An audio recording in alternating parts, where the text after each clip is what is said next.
But I want to do a few readings from the books, and then I'll take some questions. Hope that sounds good. So the first thing that I'm going to read from is the prologue, which just kind of sets up the book.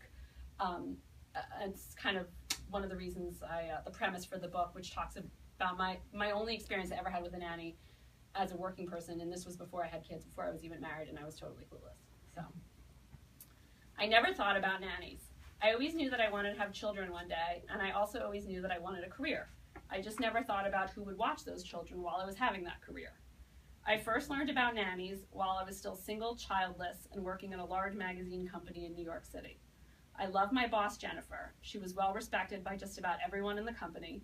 She knew how to play the political games amongst the way too prevalent old boys club in the office. But most of all, she challenged me in my work, and she taught me so much, and she was fun. She also had 2 young children and made it look so easy. She had a nanny.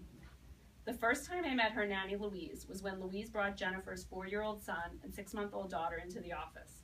Louise wheeled them down the hall in their bright red, adorable stroller, and we all oohed and awed over their adorableness. We hung out in Jennifer's office for a few minutes while her son played with the desk toys and Jennifer cuddled with her baby daughter. Then it was time for our weekly status meetings.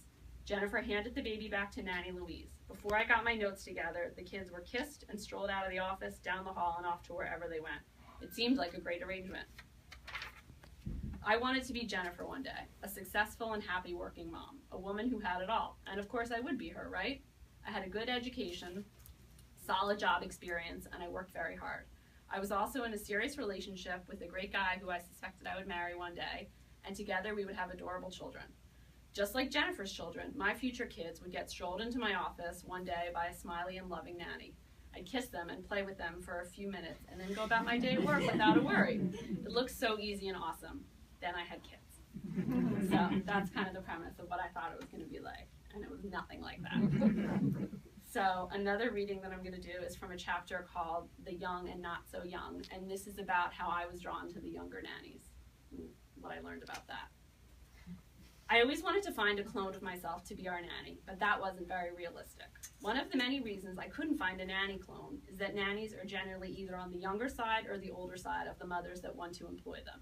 I found the nanny candidates who were in their 30s like me had young children of their own, and if they were going to work for me, they would have to bring their own small children along with them to my house while they watched my kids. This was an option that I did not want to explore in any way, shape, or form.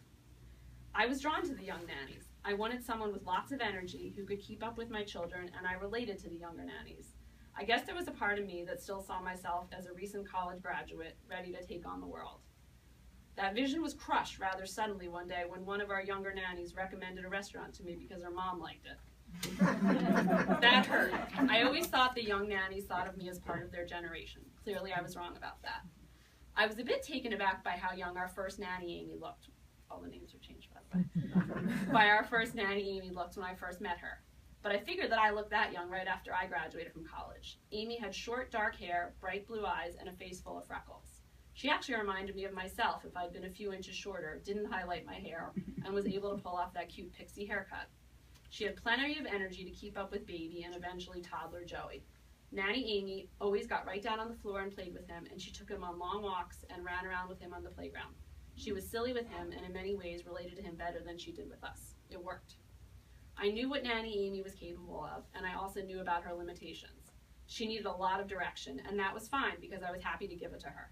Nanny Amy asked a lot of questions, especially when there was a change up in the routine, i.e. moving from baby food to solid foods or from 2 naps to 1 big nap. I definitely felt like a nanny mentor of sorts to her. She sought my reassurance a lot. I knew that Nanny Amy did not bring a ton of confidence to the position, but I felt like she got a lot of good on-the-job training. When she left after almost 2 years of working for us to take the real job with better pay and health benefits, I was surprised. Neil, not so much. He very correctly figured out that Amy was in a transitory stage of her life and that she wouldn't work for us forever. She's a kid, he said when I told him that she was leaving and expressed how disappointed I was. What'd you think, that she would grow old with us? He remarked with a smile. I guess there was a part of me that secretly did.